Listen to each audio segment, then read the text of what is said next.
The last thing we are going to look at in this module is researching and inserting items into your Google Doc.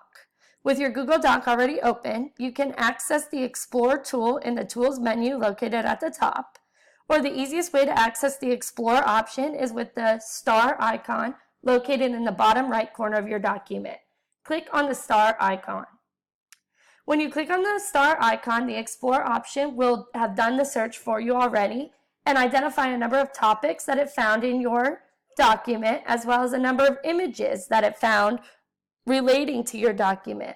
If you would like to use one of the images found, simply hover over the image and press the plus sign in the top right corner.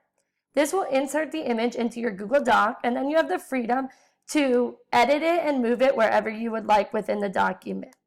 Over here, you will also see topics that appear under the Explore option. If you choose a specific topic that they identify within your document, you will see Web, Images, and Drive show up. What this means is that Google has searched the Web, Images, and Drive for things relating to the topic you have chose. You may look through all three of these options and insert whatever information, images, or files within your Drive you find relevant to your Google Doc.